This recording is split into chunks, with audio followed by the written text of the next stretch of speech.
Hello, everyone, and welcome to the Cinemateq live stream for this week. It is Wednesday at 6 p.m., and that means we're going to be doing some fun things today. Chief among them, roasting Letterboxd accounts. That's right.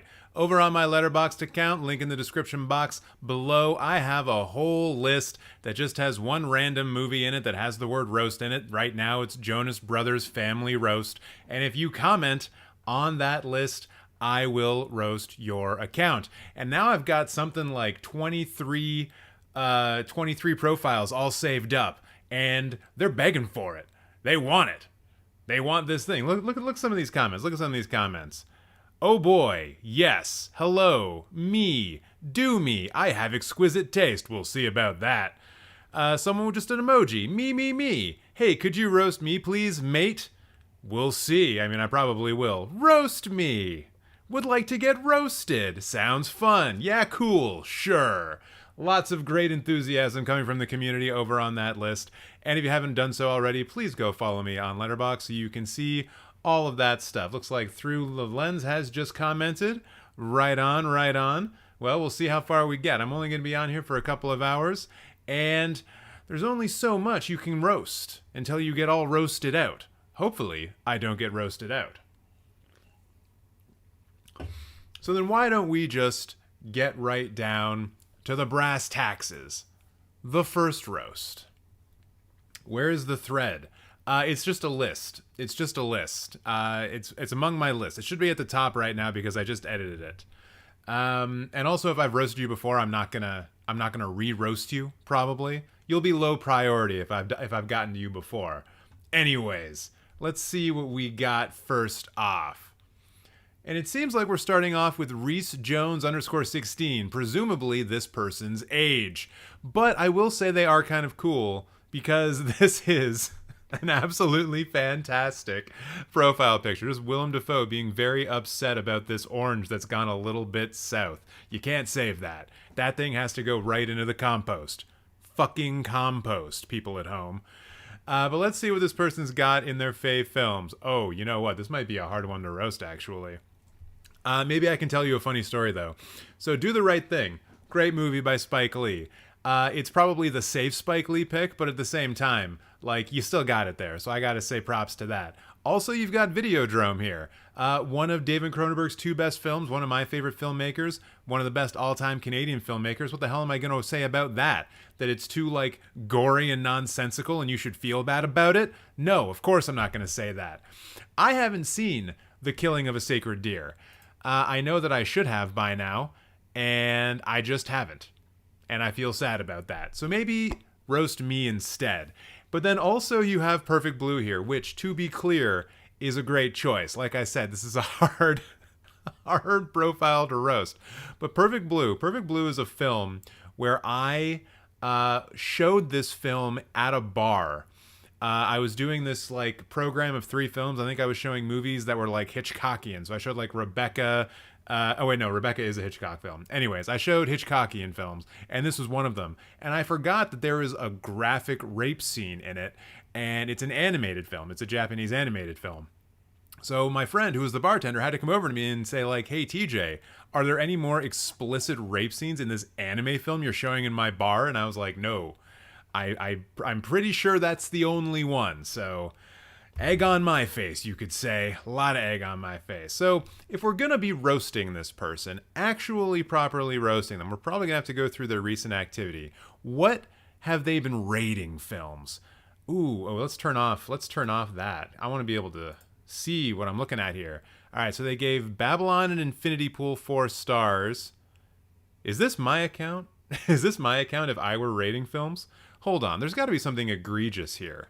Like, really egregious. I'm looking for it and I'm not seeing it. Wait a minute.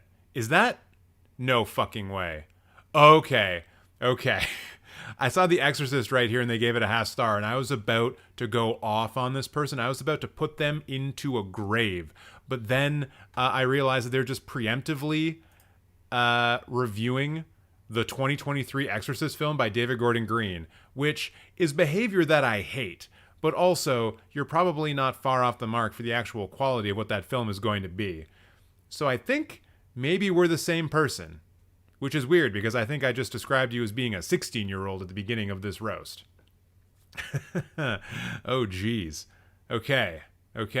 Well, I don't think I can actually roast this one. You gave Morbius a 1 star. You gave The Northman 4 stars. Doctor Strange you were right on. Men right in the middle. Yep, like that. Book of Boba Fett, low stars. Oh, hold on. Oh, wait, that was Spider-Man No Way Home. You gave 3.5 stars too. Yeah. It's a good one. We found a good one. Unroastable, perhaps, at least in my estimation. Maybe you can roast this person at home. Well, I'll start making a Letterboxd roasting at home kit so everyone can roast things at home. Hey, that's from the behind the scenes of Inside. Oh, really? The Willem Dafoe picture? Nice. Killing of a Sacred Deer is dope. Yeah, I really should see it. Wait a bit until you roast mine, please, because I'm having dinner now. Anna, what's your thing? What's your thing on Letterboxd? Since you're having dinner and you're not usually around for live streams, I'll roast you right now if you tell me your Letterboxd username. Through the lens, wait until you see mine. Hopefully we get there. Hello, CK. Good to see you. Glad to have you be joining us. Can you roast my Letterboxd? Jeremy, there's a strong chance I could be doing that. If you put your name in the list on my Letterboxd, then yes. It's already probably loaded up. And Anna, while I wait on you, I'm going to move on to the next one. Got to keep the roastings going.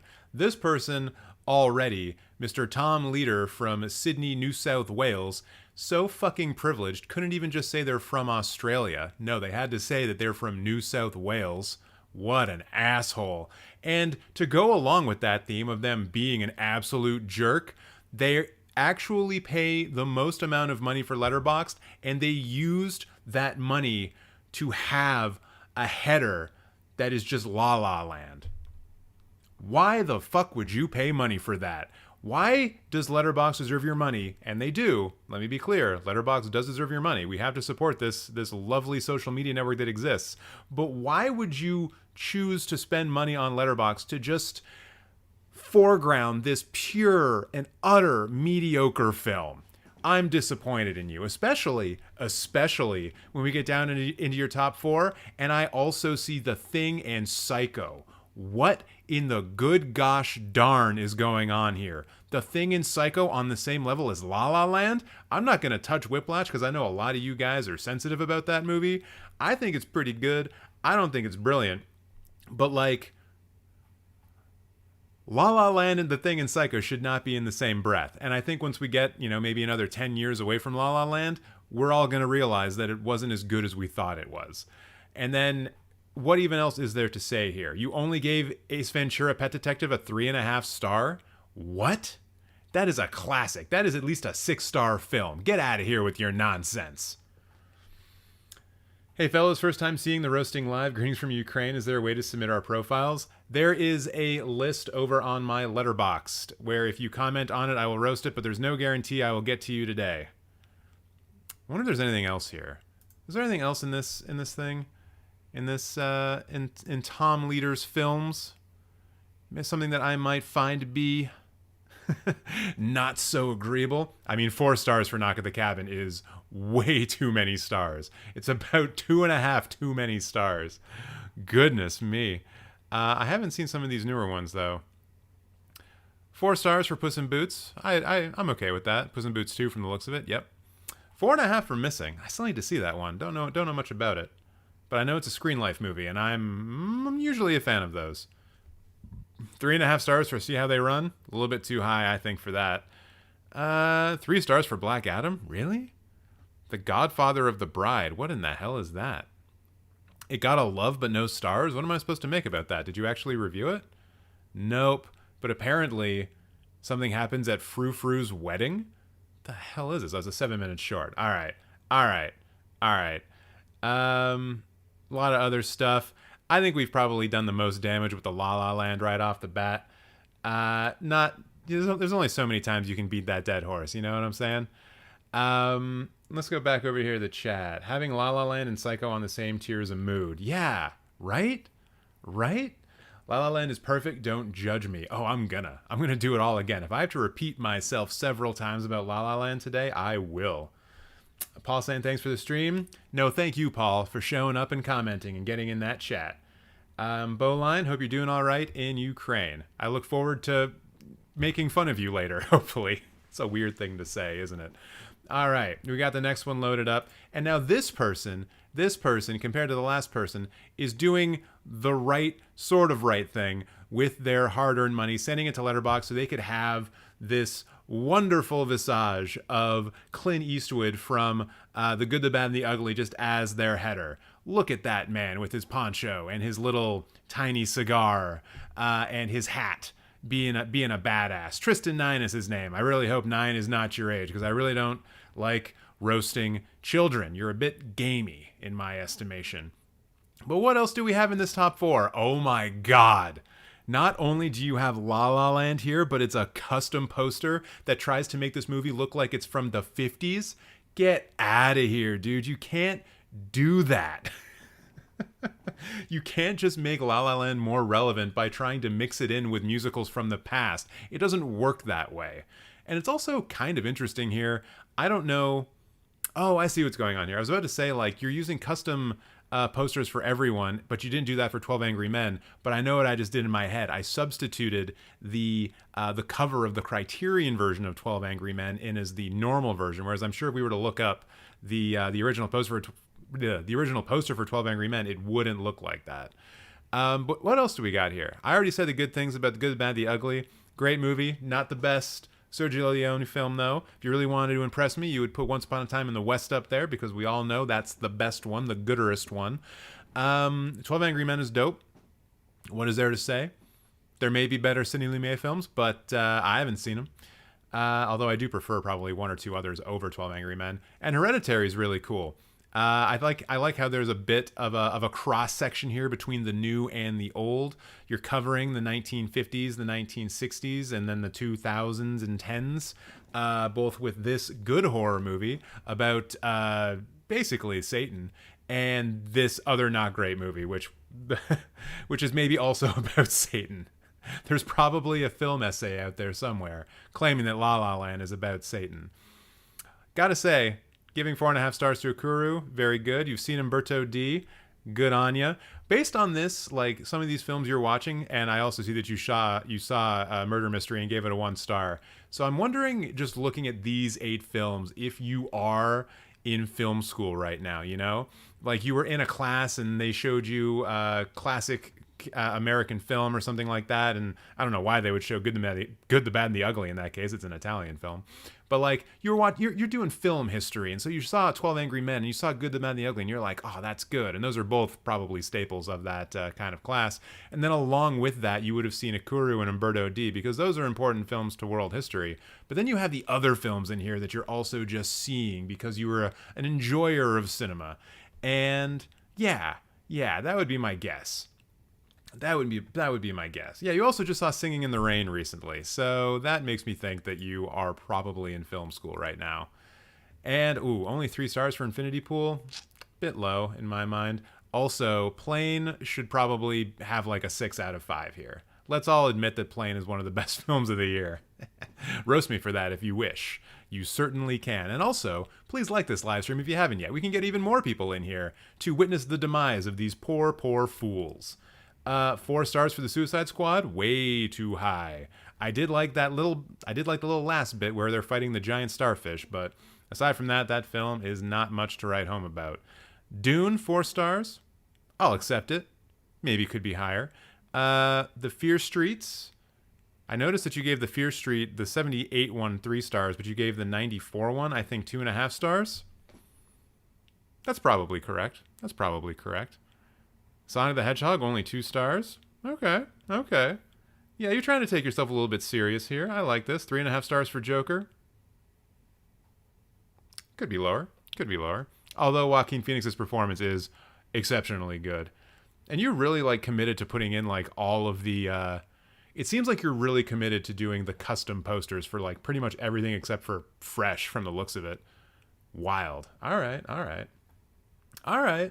Not bad. La La Land is on the cover of my film textbook and it hurts me. Oh God, is it really? They probably thought that was the best way to get people to like actually buy it. Like people who are outside of film in general, like film academia. They're like, how do we get the normals, the normies to pick up this textbook? We know Ryan Gosling, Dancing with Emma Stone. Absolutely, maybe the best thing to do it. I'm actually trying to think now, what was on the cover of my film textbooks when I was a kid? Or when I was a kid, when I was in university, I mean to say. I know that on like the one that I have right now that's like holding up my microphone, it's Casablanca? No, that's Cary Grant. God, I should be able to recognize this. Tell me, I'm holding. Oh, this looks probably really weird for you guys. I'm so sorry. It doesn't say. I know it should, but it doesn't. Anyways, it's Cary Grant and Katharine Hepburn. Anywho, the list on my profile has my favorite films tied to color coordinate the posters. If you want to roast that too, nice. The fact that there's a Kuru and Murder Mystery 2 in the same line, I don't mind the people who jump around. Like, if you were to look at my profile right now, I've got stuff from all over the spectrum. LMAO, I'm in film school as well, writing my dissertation on the 2 cuts of Halloween 6 at the moment. Really? What? I want more information on this. So what is it about the difference between the 2 cuts that warrants a dissertation-like look? I know there is like a producer's cut and the cut that went out to theaters, but like what is it specifically? Like what's the angle on that? Because I'm a recovering academic. I probably already will be. So I'd like to hear some academic speak every now and again. Ryan Gosling was great in The Nice Guys? Absolutely. In our film school, we have to watch every Kubrick film. Wait. Is there a Kubrick class? Or are they just saying like, hey, you only need to see the cinema that this like British dude made? Because like, I kind of understand where they're coming from, but also one of the best things about going to a film school is getting a broad range of new films and directors introduced to you. It's not hard for someone to go out and just watch the Kubrick films. They're all over the place. They're very easy to find. So to me, film school should be all about showing you and giving you context for the films that have sort of permeated throughout film history that have been important or can speak to very specific experiences, whether it be experimental cinema or world cinema or all of the other cinemas, LGBTQ plus cinema, all that great stuff. That's the kind of stuff you should be doing in film school. I don't know if someone needs to sit down and just walk you through every Kubrick film. Certainly they are rich texts, but I feel like there needs to be some other stuff. Okay. Dissertation. It's about the effect of studio interference on the editing and post-production and the impact it has on the final film. Okay, cool. Ooh, I'm already taking a look at this next one. This is going to be interesting. So hands up in the chat if you have seen Gus Van Sant's Elephant, the very first film for P1MM4I. Who's living in the Babylon era, or in their Babylon era. I'm not really sure what that means in this context. But yeah, they've got Elephant here. And that's actually a great pick. I love the fact that Elephant is here, because this was one of the first films that I saw when I would have been in high school at the time. This was one of the first films I saw where I realized that films could be made differently than how they were made typically in Hollywood. This movie is all about long takes, setting up shit, really getting into the ambiguity of like school shooters, violence, things like this. A very important film in 2003. I believe it won the Palme d'Or in 2003 as well. And this was like a movie that I had on DVD and I watched quite a bit. It's real good, so I'm happy to see it here. Power of the Dog, that's fucking weird. That kind of says to me that somehow you like just started taking film seriously within the last like 3 years. But you also managed to see Elephant, which I don't see how that works. Uncut Gems, also a recent favorite. Also cluing me into the idea that maybe you're a little new to this, which is not bad. I'm not saying that's bad. I'm just saying I got to roast you for it. And then Scott Pilgrim here too, which I think someone in the chat was just very, very perceptive when they say having Scott Pilgrim and Elephant in the same line is very interesting. One being, an absolute wonderful film about a terrible person, and the other being an absolutely wonderful film about terrible people. So maybe they're not too far apart. If you want me to roast you, please make sure that you comment on my roasting list on Letterboxd, and hopefully I'll get to you today. We will see. Lots of people to be roasting. I do just want to check one thing quickly though. Ooh, no, you guys aren't supposed to see that. I mean, I guess it's okay if you see the list. There ain't no problem with it. One of you just said sorry. Incredible. Wait, okay. All right, I'm doing this one as a favor to a longtime viewer. Yes, they exist. So Anna's in here. She's going to be leaving, doing dinner soon or whatever. So I'm going to get her to jump the line and I'm going to roast her right effing now. Let's see what I can do with this one. I have seen none of these top four. God damn it. And I know that just means you're a better cinephile than I am, and it hurts me. It hurts me on the inside. We got House or Hausu off here, this batshit insane Japanese film. You got Mira here from Tarkovsky, the Soviet filmmaker. A Man Escaped. I think that's Bresson, isn't it? Right? Yeah, Bresson. Have I seen... No, I haven't seen... God damn it. I'm bad at this, guys. I'm sorry. And then this one. On a Beach at Night Alone? Who did this? Oh, it's Hong Sang-soo. Nice. If you haven't seen any of Hong Sang-soo's films, make sure you're into slow cinema first, but then go check it out. And if you're not into slow cinema, it'd be a great place to start. That is a director. I will say that all four of these lead me to believe, Anna, that you're just like so snobby, so holier than thou. You think you're just better than everyone, but you have House in there to make sure that you can tell people that you're actually quirky as well. I'm kidding. All of this roast stuff is in good fun. But yeah, it's actually pretty sick. Giving Scream 4 stars as well. Love to see that. I'm assuming you saw Elephant Man on Criterion Collection because they just put up a David Lynch thing on the Criterion channel.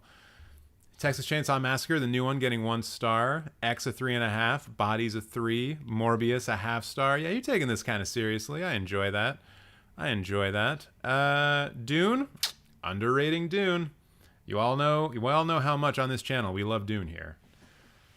I have not seen the new Mario movie yet. I am not one of the privileged few who get to see movies before the general public, although I have heard that the reviews are not great. Also, Anna, just right here, I'm going to give you a high five. 4 for Titan, 1.5 for French Dispatch, 4.5 for Drive My Car, and 4 for Worst Person in the World. Boom, up top. That's a great little run there, and I think you're pretty much on point with a lot of that. I did not like the French Dispatch. Not at all. Not at all. All right, so let's bring it back here. Let's see what's going on in the chat. Anyone who wants me to roast your Letterboxd account, please head to the list. I should probably link to the list in the description, right? That would be a smart thing. That would be a clever thing for me to do. List to get roasted. All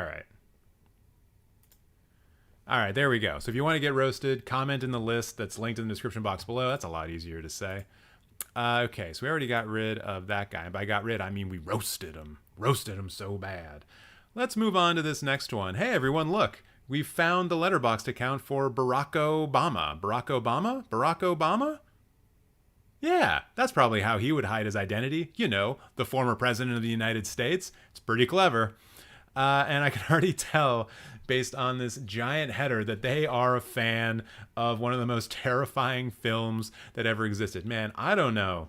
I don't know about saying that Requiem for a Dream is like one of your favorite films of all time. Like, I get how it's affecting. I get how it, like, can get under your skin, how it can fuck you up.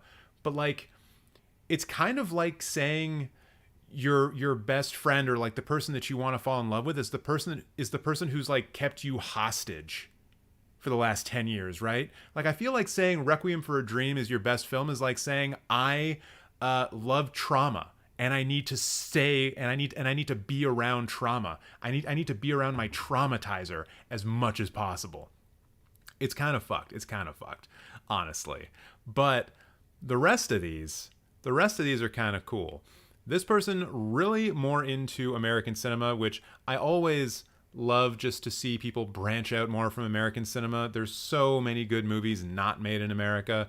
Of course, Dr. Strangelove and Rope were directed by people who were not born in America, but they are American films. Let's be real about it. And this is a great cover for David Lynch's Blue Velvet. So you paid the money, you can get the custom posters, and you're spending that money well. So good job for you. You also strike me as maybe one of those people, just looking at your recent activity, that only like ranks the films that you actually liked, which is bad. Which is a bad thing to do. If you hate a movie, tell people you hated it. Yeah, you're leaving a lot of these things blank and not rating them. Don't do that. Don't do that. If you hate a movie, rate it as a low star. Or be like me and rank nothing. I'm actually probably more of a problem than you are, if we're being honest. But you also gave 5 stars to Everything Everywhere All at Once, so I'm not going to be too difficult on you. That'll be it. That's all I'm going to say for now. CK, you saw the Mario movie today? How did you possibly do that? You're in Germany. No one gets movies in Germany on the day they come out. That's just not how this works. What do we got people saying in the chat? We got a lot of people coming in here in the chat. The Fallout should be higher? I don't know what that is. I'm not that pretentious. I know. I was kidding. I fall asleep twice trying to watch Dune. Maybe one day I'll watch it. Which Dune?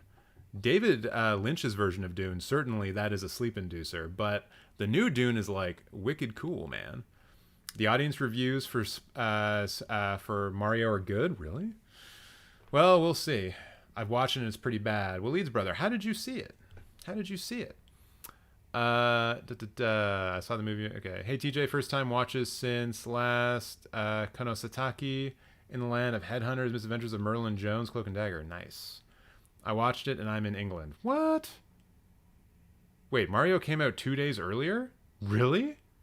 Oh, Jesus. I didn't know that.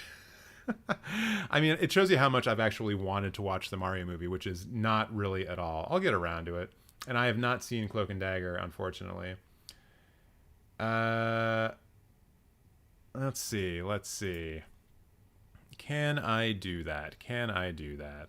I'm letting people jump the line, and I promised myself I wouldn't do that. But occasionally I do. If I recognize people and they've been around for a while, I do let them jump the line occasionally. Okay. I should make this like a super chat kind of thing. You want to jump the line, you got to do super chats. But hey. This person, I think this is the person who just said, hey, I'm about to go to bed. So, apparently they are an A24 god, which is a weird thing to say. You are no deity by being a fan of a distributor. Let's be honest here. Just an average YouTube film nerd. Oh, wait, you have a YouTube channel? Oh, if you have more subscribers than me, I'm going to go hard on you, dude. Wait, where's your... You don't link out to your YouTube? What is this? What is the point of saying that? What's going on here? I'm on to you. Are you even a YouTuber? Who can say for sure? Oh, wait, I guess Through the Lens. That's probably the name of your YouTube channel. Hold on, then.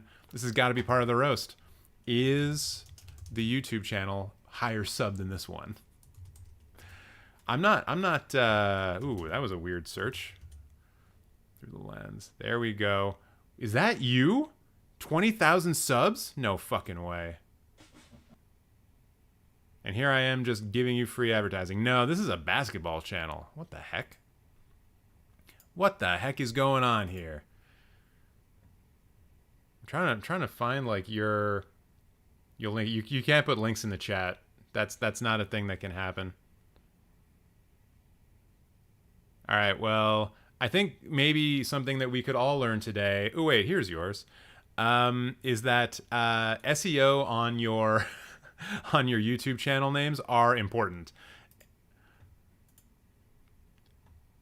Oh, you're making mostly shorts? Okay, that's cool. Shorts are a good way to grow. Vinyl collection, my guy. If you're gonna make YouTube content, you gotta niche down. Decent thumbnails, though. Decent thumbnails. The problem here is that you're making videos that a lot of other people are making, right?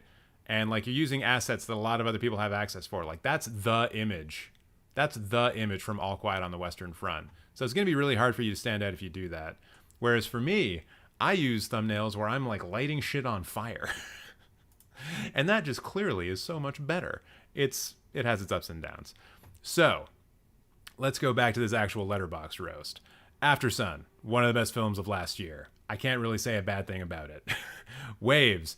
I actually really like this movie, even though I know that a lot of people are not into it. It's got a soundtrack by Trent Reznor and Atticus Ross that I really like. It has a lot of really good performances in it. And it's solid. I think it's solid. And then as far as Columbus goes, I don't even know what this is. What is this? You've reviewed it twice? You went from a 5-star to a 4.5-star, huh? Oh, this is Kogonada's first film. Right. I still haven't seen it, but I do recognize that director. He's cool. I like him. And then take away my cinephile card. I have not seen Three Colors Blue. I know. Kieslowski is, one of the all-timers. The Three Colors trilogy is supposed to be real, real good. And I haven't watched a single one of them, but I will. Eventually, I'm going to get into the Criterion Closet, and that'll be one of the things that I take. What would you take from the Criterion Closet? Get in the comments and let me know. Now, what can we determine here from their recent activity? Guys, I think 3.5 stars for Joker's a little bit too high, and 4.5 stars for Avatar Way of Water is a little bit too high, I think, for a film that basically just copy-pasted the first film and somehow also got more problematic along the way. 4 stars for Infinity Pool, though. I love to see that rating. 3.5 stars for Dungeons and Dragons. I respect that as well. I did enjoy that film. I also like this. It seems like you're getting like a good mix of films in here, although it appears that they're mostly American, which is something I will always warn people about. Get off your butt and see some films from a different country. You will be amazed at the kind of stories that can be told when you're not having to project them through a lens of like American exceptionalism and all this other nonsense. I take El Sorpasso. Italians are so funny. I wish they were real. Oh, that's Fellini, isn't it? That would be your Criterion pick. Right on. All right, there's not a lot to roast here, honestly. This is a good one. This is why I'm not gonna let people jump the line anymore. Gotta get the real good shit in here. Bergman box set, Logan. Yes, Logan. I am currently going through all of the Bergman films right now that I possibly can. I think I just finished Winter Light, so I'm up that far. So yeah, it's great. I love watching Bergman stuff. Thank you for looking. I'll catch you on the next stream. Cool, man. I don't know. That was the shittiest gun thing I've ever done in my life. I need to watch more non-American film, but when I'm the guy who still hasn't watched The Godfather, I'm pressured to prioritize American films. Wait, what trilogy is Winter Light in? Also, you should never feel pressure to like watch a particular film at a certain time. Everyone's going to have their own journey through cinephilia and through, loving films and seeing films, whenever they do. So don't worry about that. Like, I've only seen one Fellini film, and it's Roma. I'm not that far away from 40 years old. I claim to love film, but I haven't seen a single Fellini film outside of Roma. I have personally failed, but I don't see it as a failure because I'm saving those Fellini films for a time in my life, which is probably pretty soon, and I will be able to appreciate them. If I saw a bunch of Fellini films when I was 17, would I be able to appreciate them? Probably not. So don't worry about prioritizing certain films over others. You're going to get to them all in good time, probably, and if you don't, you probably saw some great films along the way. And yes, I am starting an OnlyFans.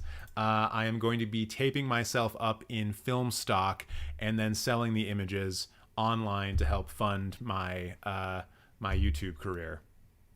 And also just to travel. I'm going to go to Cannes, actually. I'm going to start an OnlyFans so I can go to Cannes one year. That sounds great. You haven't seen that movie is incredibly frustrating? Yeah, it absolutely is. And I'm not gonna knock Wayleads for saying you haven't watched La Dolce Vita, even though I just said that it's a frustrating thing. I haven't, but I'm gonna get to it eventually. You'd also take Hirokazu Koreeda's Afterlife? Nice. We love Koreeda in these parts. Okay, next person up. William. The most boring name of all names is William.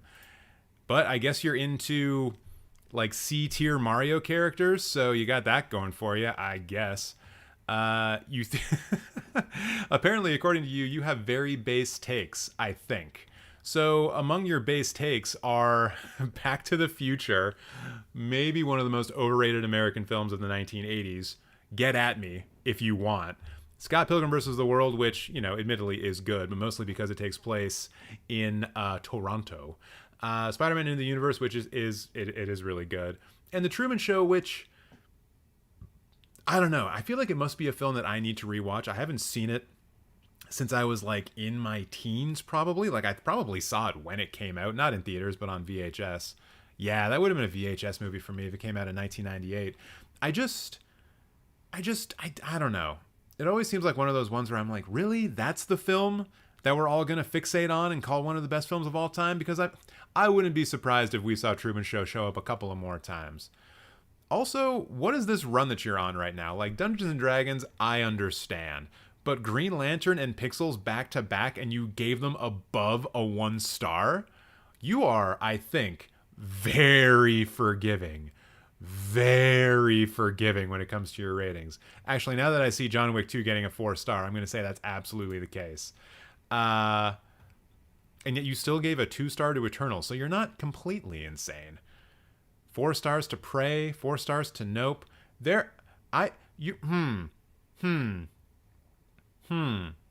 this is confusing me. You fucking love everything, right? Like, what is a nothing thing for you? Oh, Rise of Skywalker with the 0.5 star. Dude, or sorry, the 1.5 stars. Yes. Okay. So it seems like you're very forgiving, but you also know when to bring the hammer down on something that is truly awful. Rise of Skywalker is a war crime. I'll repeat that. The Rise of Skywalker is a war crime. And it seems like you were able to pick that out. But aside from that, you, like, I don't know. I'm not going to say get more discerning, because you seem to be the type of person who just, like, loves stuff, and I would never want to try to diminish that or tamp that down. But maybe for the sake of a roasting video, I should. What are you doing? You're doing it all wrong, according to me, the guy on the internet. Oh, wait, maybe you're just not into Marvel stuff. Ooh, wait. 3 for Thor, Love and Thunder? That's a bit much. Fascinating, though. Fascinating. Oh, you're right. Someone pointed out that Pixels is a rewatch. And the second time around, you thought it was still worth a 3. Ooh, boy. I do not know. What did you say about it? Pac-Man's a bad guy? I mean, yeah, he's like he's an analogy for, or a metaphor, if you will, for capitalism. Endless consumption. And mostly turning ghosts into profit and stuff. Do we not turn ghosts into profit in this day and age? Yes, we do. I mean, I'm not. It's from the movie. I don't know. I don't know quotes from this film. Okay, you're a Ryan Reynolds stan too, eh? I mean, he's Canadian, so I'm not going to be too harsh on that. I just rate everything 3 or 3.5 and move on with my life. Fine. You guys do what you want, even if it doesn't help people. I mean, I don't know how ranking films helps people either. Although a lot of people have built careers on it, so it can't be that bad. And if you rank films, make sure you like this live stream, because they help. See, look, more people are watching, and it's because we've gotten more likes. You're helping. You're doing this. I mostly do 3 stars as well, because most movies are just average. And you should start watching better films then. Let's go Canada. I agree. Pixels quotes is inspirational. My God. The brain rot. It's just everywhere. Thoughts on Dead Poets Society. I don't believe I've seen it. And if I have, it would have been like 20 years ago. I haven't seen any Shrek movies. That's fine. I think that's fine. There's nothing wrong with that. I forgot what happened in Pixels. Yeah, that's probably for the best. All right, let's go to the next one. This is from someone who managed to type their name upside down. Marcelo. Ha! I cracked your code. I watched Ghost Rider when I was a kid. I know how to do this. Oh, God. I feel like I can almost read this even though I can't speak Spanish. Cinema and literature? Is that what he's talking about? Just writing things in a different language doesn't mean I'm not going to roast you. Just cinema and literally me. Ah. Oh, Marcelo, you're on TV. Congratulations, you made it here. And first of all, as someone from Costa Rica, which I am not, but you are, thank you for having a film which I can... Actually, where is this from? Oh, it's Mexico. Okay, cool. Immediately, I'm just like, yes, not all English language films in the top. Super Dark Times, though, is an American film. Yes? Yeah. One out of four ain't bad. It's better than a lot of others. But, Nope. Nope in your favorite films. That movie came out last year. That's way too soon to know if that's one of your favorite films. For me, that shit takes like a decade to figure out. Maybe that's because I'm older and I like just think about shit way too much these days. But like, I need time. I think the newest film in my top 4 is Portrait of a Lady on Fire, and that one was just like an immediate like neurons firing in my brain, like, oh my god, this is one of the best films ever made, bar none. Yeah, no, I mean that's so new. It's so new. It's a little too new. A little too new. But also these other ones I'm not going to argue with. Out of these I've only seen Nope and Punk Drunk Love.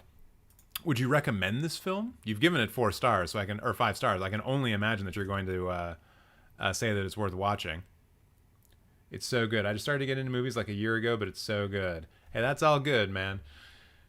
You're always, at some point in your life, you were always you were always getting into movies, That didn't make sense. But like, everyone starts somewhere. As I said, like, I was watching a lot of movies when I was in high school that were on VHS, just big American blockbuster shit like that. It wasn't until I started paying attention to like trailers for indie films on apple.ca/trailers back in the pre-YouTube days where I started to actually figure out and find out what independent cinema actually was. And that's when the ball really started to get rolling. And that was when I was like 16, 17 years old. And even then I had very little access to a lot of these films. Best that I could do was go into a Blockbuster and hope to find something for like $6 in the bargain bin because no one wanted to watch it. And in fact, that's how I was able to purchase Eleventh for the very first time, a film that I mentioned earlier in the live stream.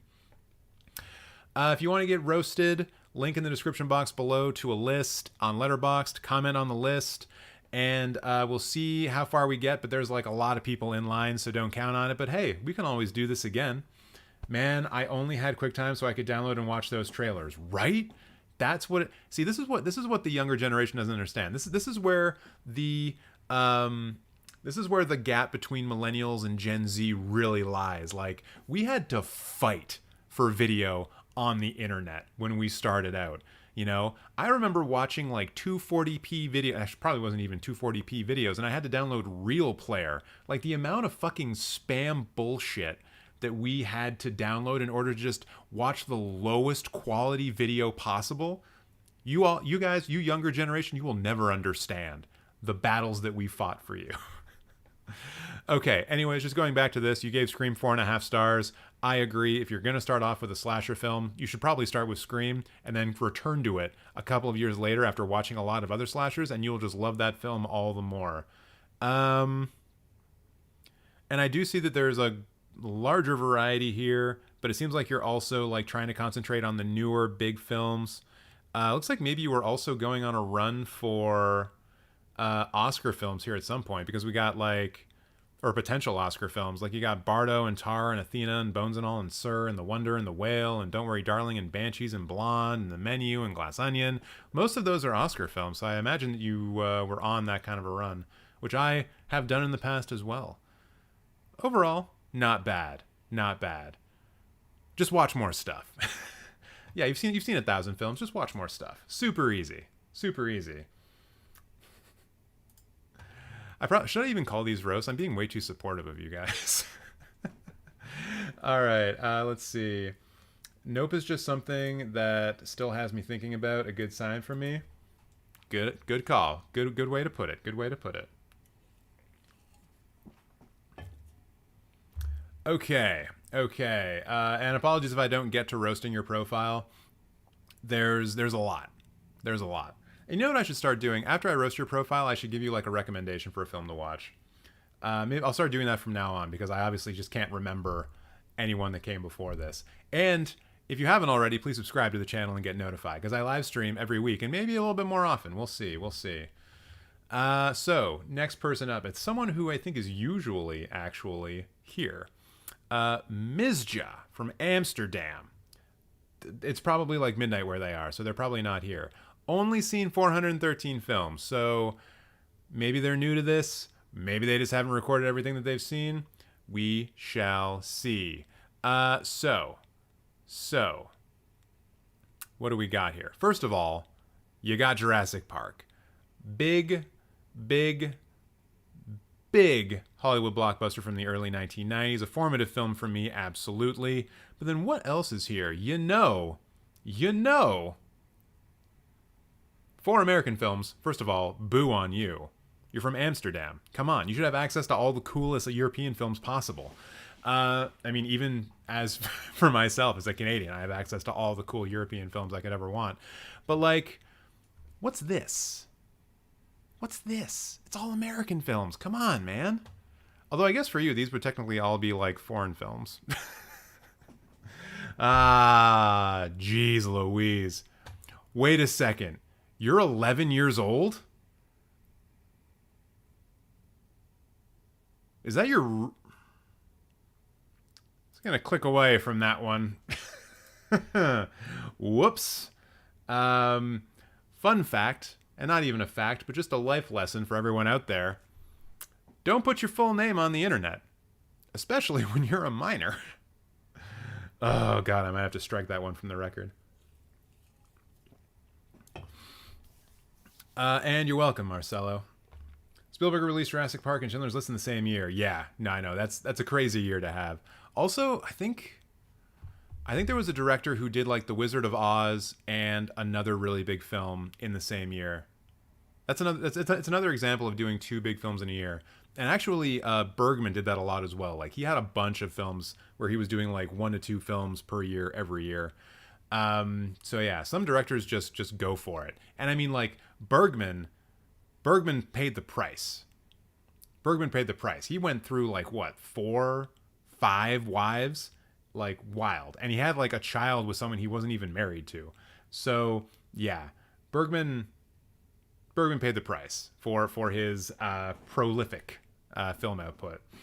Spielberg also did Minority Report and Catch Me If You Can in the same year. My God, Spielberg's wild, man. He's wild. You know what's not wild though? This Letterboxd account. Actually, it's kind of all right. So we got TinyTB here. I can only assume they are talking about the amount of tuberculosis they have in their lungs. And they start off here with a very film bro thing to do. A David Lynch quote. Music, painting, cinema. This is the art of life. It's also David Lynch, so he left out the part where he smokes cigarettes a lot and drinks a lot of coffee. That's also the art of life. Love you, David Lynch.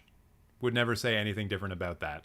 And naturally, we do have Blue Velvet up here at the very top as a David Lynch fan. I guess it's kind of good to see Blue Velvet there in the top spot because I think a lot, like I would expect to see Mulholland Drive there. Just because I think that's the David Lynch film that everyone loves the most often. Blue Velvet is usually like in the top 3, but it's not often everyone's number 1. And now I'm trying to think, what is my favorite David Lynch film? It's not Mulholland Drive. Cronenberg with Videodrome and Dead Zone 1983 as well. Oh yeah, that's a good one too. Although the Dead Zone is not as well known as Videodrome by far. In fact, a lot of people, I think, hard pressed wouldn't be able to tell you that that's a Cronenberg film. And then we also have Persona here, which, as I've been watching more and more Bergman films, it just seems like it's not as important as some of the other things that I've seen. Like, there have been revelations all throughout Bergman's filmography for me, but Persona just kind of seems like, oh, I hear that I need to watch this one, so I'm going to watch this one. Oh, it's really good. I just think as soon as you get into the rest of his shit, there's better stuff there. Although I'm going to be rewatching it soon, so maybe I'm going to change my mind on that. Maybe I'll de-roast myself. Also, Paris, Texas here, Wim Wenders' film, and Ratcatcher. Who is Ratcatcher? Oh, Lynn Ramsey. Yo, she makes really good stuff. You Were Never Really Here. If you haven't seen this and you want to see Joaquin Phoenix like do the art film version of what Liam Neeson did in Taken, you want to watch this film. And when I say art film, I mean like it's just a little bit slower. That's it. Great film. Great film. Please watch that. Going back to this, something did catch my eye down here, and that was, yeah, there it is. There it is. You seem to be going after some of the European classics here as well, and some recent things. Like, looks like maybe you've got a Mubi account, because you got Hold Me Tight here. That's a Vicky Krieps film that I think is only available on Mubi right now, not sponsored. And I do appreciate you watching Breathless, but it's just weird. It's just kind of weird for me, because I grew up, I went to like film school, university, academic, all that kind of stuff.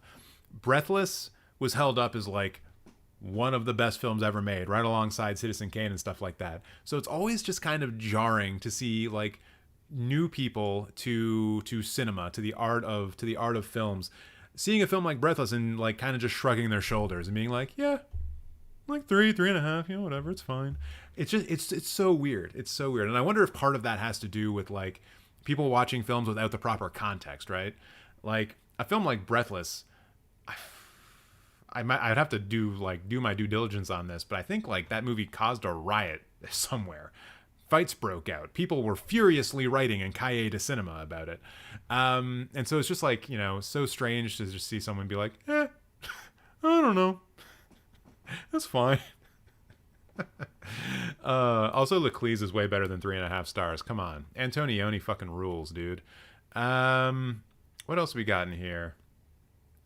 Looks like you're doing a lot of variety, but also keeping it mostly to new stuff. I thought that was the original Hellraiser for a second, and I was gonna get you on that.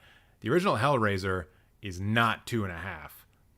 But I've also heard that the new Hellraiser is not 2.5 either, but in the other direction. But yeah, you got good scores on The Last Wish, Babylon. But yeah, this is. It seems like you're mostly doing new films, so like you gotta go after some of those oldies but goodies. And in fact, since I think I am going to try to recommend films here for you, if you saw Leclerc and gave it 3.5 stars, I have to imagine you've seen L'Aventure at this point. But if you haven't, go watch that. And in terms of, let's say, Bergman, because Bergman has a lot of goddamn films. If you really liked Persona, then I just went in a circle, and I don't know why I bothered doing that. If you really liked Persona, you can skip Seventh Seal. Try Winter Light. It's a film that came. It's within like 3 years of it. It's really depressing, But there's some excellent acting moments in this film, especially by Ingrid Thulin. Ingrid Thulin, fantastic in this film, and of course Gunnar Borgstrand, who is actually the Ingmar Bergman MVP. He's sick. He's great. Also, Summer with Monica is super fucking good, and that's all I'll say on Bergman right now. But yeah, so watch Summer with Monica and Winter Light if you really like Persona. It's not really like a 1-to-1 aesthetic type thing, but I think you would dig them, because I dug them. Hey, Wellets is back. Right on. You could change it, sort it highest rated if you wanted, see what people are giving 5 stars. Ooh, that would be interesting. And then I could just be really mad about that. Joaquin Phoenix and Rooney Mara are one of my favorite celebrity couples. I agree. Real ones know Poirot LaFaux is better. Yo, one of the films that broke up one of my frame streaks. Man, I haven't really played that game much recently. Only pretty girls know that A Man Escaped is a superior French films. Anna, didn't you have A Man Escaped in yours? Are you trying to gloat? I'm not saying Persona is not a great movie. I just think there are better Bergman films. My favorite Bergman film is Easily Seen from a Marriage. I haven't gotten to that one yet. I'm going through Bergman in order. And so the only films that I've seen of his, the only films that I saw of his before I started doing this was Persona and I think Hour of the Wolf. So yeah, there you go. All right, next one. Let's do some roasting. And I'm going to do it. I'm going to do it, guys. I'm going to go right after it. The Empire Strikes Back. You basic fucking bitch. You put a Star Wars film in your top 4 and you expect me to take you seriously? I see you putting Eyes Wide Shut here and The Shining here, 2 films by Kubrick that I really enjoy. Oh, but you out yourself so bad with this Star Wars film. You probably got this top 4 off of a goddamn top 10 best films list that some asshole published on IMDb. I see right fucking through you, Joseph. Oh, man. Anyways, though, like, these films are all good. These are all good movies, especially Eyes Wide Shut. Like, kind of the best Christmas movie, and we never really talk about it as such. But yeah, I mean, just Star Wars, guys. The original Star Wars film, Episode 4, is the best Star Wars film. I really don't like how we've gotten into this sort of discourse, and I blame Kevin Smith for this more than anything, that Empire Strikes Back is somehow better than A New Hope because, oh, it's got down endings and it's more real and it's more depressing and blah blah blah. It's a fucking space fantasy movie. I want to see laser wizards or space wizards do their things with their laser swords. And like, A New Hope is just so good for both that, building lore, building tension, the score, the editing. It's all on another level compared to Empire Strikes Back. But you also have, like, probably my two favorite Kubrick films in your top 4. So there you go. The lightsabers do not go vroom. They go boom or something like that. Wow. No, that's more of the bolt shots, actually. What is the onomatopoeia? Wait, hold on just a goddamn second. You saw La Jetée and you didn't rate it? Why the fuck didn't you rate La Jetée? It's like the best silent film that's ever been done. Ever. In the history. Chris Marker, my guy. My man. Disrespect. Disrespect. Did you actually review it, though? You didn't even write a word about it, which means you're kind of like me, which is fine. I'm going to do what someone in the chat suggested, though. Let's sort this by Joseph's rating highest. Let's see what gets a 5-star in Joseph's world. Ha, see? Star Wars, Episode 4, where it should be. Now, is there anything egregious here, or are you just handing it out to all the classics? It kind of looks like you're handing it out to all the classics, although, giving Leon the Professional 5 stars in the year of our Lord 2023, that is a choice. That is a choice. And for those of you who don't know, in Leon, basically there is what I would call inappropriate romantic relationship between an elder man and a goddamn child. And then it turned out that, what's his nuts? Luke Besson also has particular proclivities that are not, that society has deemed to be not desirable in terms of relationships with younger folk. So, yeah. Maybe you're the type of person who's like, oh, the filmmaking's good. And like, fine. But also, fuck that. I am absolutely the type of person who will give like a Roman Polanski film like a 1 star out of 5 forever. Like, I don't give a shit. You saw La Jetée and you didn't even log it? What are you doing? What are you doing?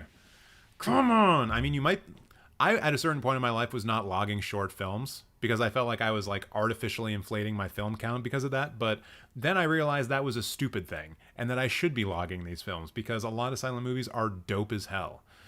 Well, I should retract that. There are so many short films that they can't all be dope as hell, but some actually are, which is cool. But yeah, it looks like all of these 5 stars are basically just going to the classic films. There's no outliers here. I do kind of like, though, how your 5 stars basically end after 20 films, and then everything just goes lower than that. It says to me that you've got like a ceiling, or at least a minimum that you need to get to, and it's a hard minimum to get that 5. I kind of like that. You can also do sort by average rating to see some unpopular opinions, I guess. Ooh, interesting. Highest rating first. Nah, these all line up. I guess 3.5 stars for everything everywhere. Like, I get how it wouldn't be someone's cup of tea, but I'm not going to go hard on someone for less than like a 4. If you gave that movie like a 2, I'd be upset. Really upset. I would take it personally. No ranking for The Mirror. Interesting. Oh, just had to bring back that no ranking for La Jetée. God dang it. What else we got? Yeah, I guess the only thing else I'll say about this profile is that it's boring. It seems like you need to like head off of the you need to get away from like these lists of like best films of all time. Try to branch out and try to find some new shit. To that end, what's some new shit or some interesting stuff that this person could see that's like off the beaten path? I'm talking about French filmmakers too much already. Excuse me. Why is everyone suddenly watching La Jetée? I don't know, actually. I don't know. They should be though. It is free on YouTube. I imagine someone just made like a film essay or something about it, and in that film essay they were like, you can watch this movie for free on YouTube if you want. By the way, you can watch La Jetée for free on YouTube. You should. What's a good off the beaten path movie? Hold on, I'm gonna go to my own Letterboxd here for a second, because I do want to give like a good recommendation. Also, ignore the fact that I have mostly just been watching films. Let's see. Let's go to the 70s. There's probably like a good 70s film here I could recommend, right? Something off the beaten path. Yo, I just figured it out. The Exorcist 3. That's your homework, person. Joseph, go watch The Exorcist 3. I'm not kidding. And I mean, watch The Exorcist first, of course, if you haven't. But watch Exorcist 3. That movie fucking slaps. See, last year at Marienbad, that's more of that like European art cinema that was elevated by Criterion. It seems like this dude or this person is like, has no problem finding those films. But like, Exorcist 3. If you haven't watched it, go watch it. You'll understand. Incredible horror film. Incredible film, period. What's going on in the chat here? Make him watch an Iranian director. Ooh, I could make him watch an Iranian director. In that case, go watch Taste of Cherries, I guess. Kiarostami film. Never watched The Exorcist? Guys. Chat. I'm gonna start being like one of those obnoxious streamers that just calls everyone chat. Chat. Come on, chat. You gotta watch The Exorcist, chat. It's legitimately like a really good movie. I rewatched it for the first time in a while, not that long ago, probably like November, December, and like very quickly I was like, hey, this might be like one of my top 10 favorite films of all time. It's so good. And then Exorcist 3 is literally right there. Why the French cinema came to only 2-3 good filmmakers today? I mean, that's just how it is. How to roast myself as an average film person. You let me do it, obviously.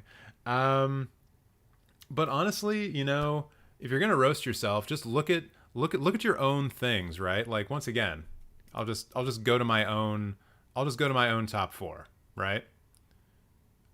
TJ's gonna roast himself right now. Show y'all how it's done. So like immediately looking at this, I have 3 American films, generally from the time period of like 1978 to 1986. So I would say to myself, hey TJ, guess what? All of the films that were made right around the time when you were born, they're not all good. Branch out a little bit, you idiot. And then I would look at Portrait of a Lady on Fire and say to myself, hey, that's actually an indication this person likes things outside of American films from that 5-year span or 6 or 7 year span from like 78, 79 to 86.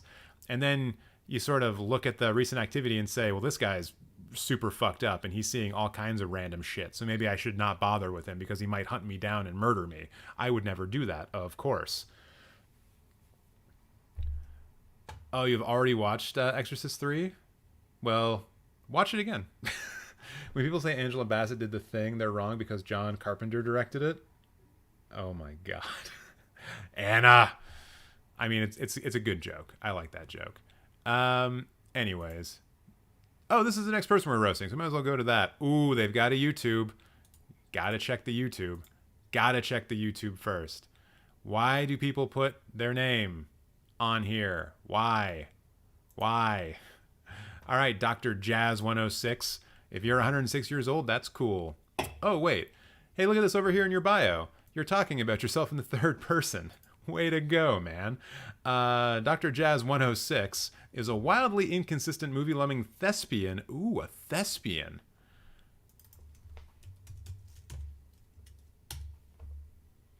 Relating to drama and the theater. An actor or actress.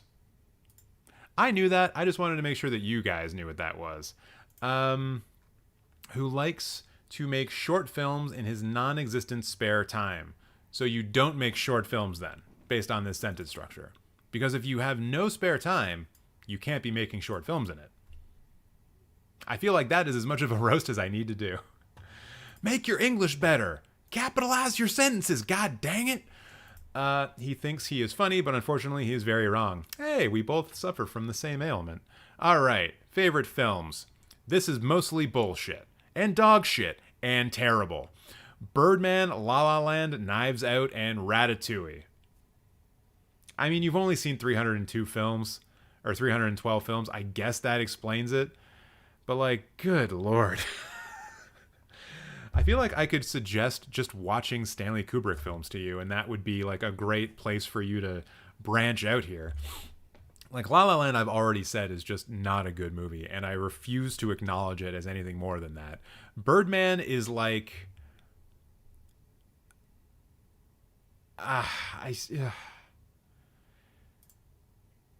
don't know, man. I'm not as much of a fan as Inarritu anymore as I used to be. But I feel like, yeah, Birdman is like just a poor man's art film, you know? Or a poor man's attempt at an art film. Ratatouille is overrated. I'll say it. Come for me in the chat. Come for me in the comments. Ratatouille is an overrated Pixar film. Up is better. WALL-E is better. Fucking Turning Red is better than Ratatouille. I don't know why y'all love rats and French cuisine so much, but it baffles me. It baffles me to no end. I found Reading The Exorcist 3 as a screenplay. I loved it. Yo, I believe it. Let's look at this recent activity. Okay. There's a conspiracy going on here. Every single person who has ranked the Joker has ranked it 3.5 stars. What's up with that? That's weird. That's a weird thing to do. 2 Harry Potter films at a 4-star. Probably a little bit too high. Thank you so much. Ratatouille is so overrated. Rango's so much better. Yeah, I think Rango's probably a better film too. 3.5 stars for Strange World. It might be a little high, but it's not that far off the mark. See, Turning Red, 3 stars. There it is. Better film than Ratatouille. I identify with Turning Red, okay? Because I'm from Toronto, and I desperately wanted to go see bands at the Sky Dome, and my parents wouldn't let me, okay? It's a movie for me, not for you. What else we got here? Eternal's 1 star. That's on point. That's on point. Puss in Boots 2 is better than Ratatouille, like easily. It's not even a hard thing to say for me to say out loud. Let's see what other things I got here at 5 star. Clue, interesting, bold. The Princess Bride, interesting, boring, in terms of how good that take is. And then, man, the 5 stars really run out of room here. Really run out of room. But once again, you don't actually have a lot of things rated here. Original Batman at 4 stars. That's cool to see. But yeah, man, you gotta go further back in time. Like, I think actually looking at this, the oldest film is The Conversation. Good for you for watching that. Even I haven't done that yet, because I'm an idiot. But, you know, aside from that, which is like 1970, the only other, like, quote-unquote old film here I see is, like, Batman, and that's late 80s. Newsies, I guess? Oh, wait, that's a new Newsies. Hey, wait, there's Citizen Kane. Okay. So it seems like maybe you're trying to go through, like, some of the older classic films. You're just doing it at a very slow pace. Maybe pick that up. Pick that up a bit. I see you asking for a live reaction to the Barbie trailer. Here's the thing. I actually had to stop watching trailers on YouTube live streams because they would invariably get claimed by like Netflix and Paramount and whoever else. And also, I've had live streams cut short because YouTube thought that I was like showing copyrighted content, which, to be fair, I was. But it's one of the main reasons why I think YouTube streaming, especially for someone in the film space, is so limited, because I can't actually watch trailers with you guys for fear of this live stream being taken down, or I can't make money off of it, which frankly is a concern of mine. So in light of me saying that, I'm now going to show you an ad, and I'm the funniest person in the world for doing it at that exact moment in time. But yeah, I would love to do trailer reactions, and I think that if I branch out and go to Twitch, like I'm still going to be on YouTube doing mostly everything on YouTube, and I hear Twitch is like a fucking wasteland for people who try to start out on there. But if I were to do like one Twitch live stream a week, it would be dedicated to watching trailers and reacting to trailers. So let me know in the chat if you would follow me to Twitch to see that kind of stuff. And in the meantime, let's take a look at Josh Burnett, who lives in Lincoln, UK. fully doxing themselves, although they do have an image from Brooklyn Nine-Nine of the captain and that dog. Positive start. Good Will Hunting. Why do people like that film? I do not know. This, though, this is an interesting top 4. It's very much, it's basic, but it's weird, you know? It's basic, but it's weird. Like, It's a Wonderful Life in Casablanca. Sure, okay, why not? 10 Things I Hate About You. What? In between those two films? Like, I think if you were to probably ask anyone to pick, like, their favorite films from the 1940s, Casablanca and It's a Wonderful Life are going to be up there. And I think for a lot of people, those are the only films from the 1940s that they actually know. It's a Wonderful Life gets played every single year at Christmas. Casablanca is kind of held up as this almost cult film. In fact, I would argue that it is a cult film because so many aspects of that film exist outside of the context of the film. For example, Here's Looking at You, Play It Again, Sam, that kind of thing.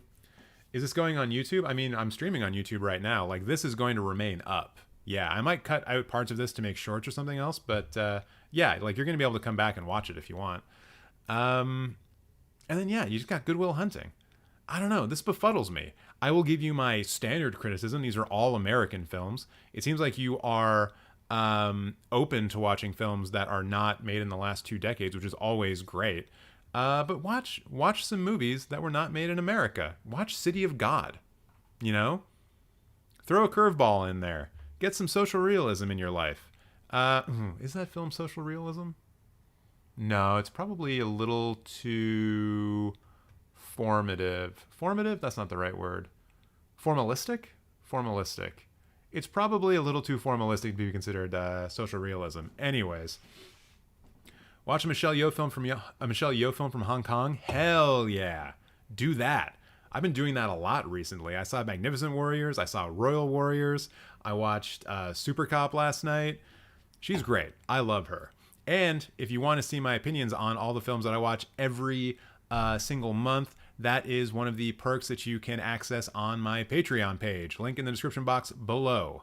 And also you can become a member of this channel if you want. We got Eli in here. You can see he's got his little badge. He's got his custom emojis. We've got some good custom emojis. Some very cool and attractive people from films that you probably know and like. Eli, hit me some. Eli, hit me with some emojis. Oh shit! Thank you, Eli, for that donation. Appreciate that. Looks like you're going to be here for another couple of months.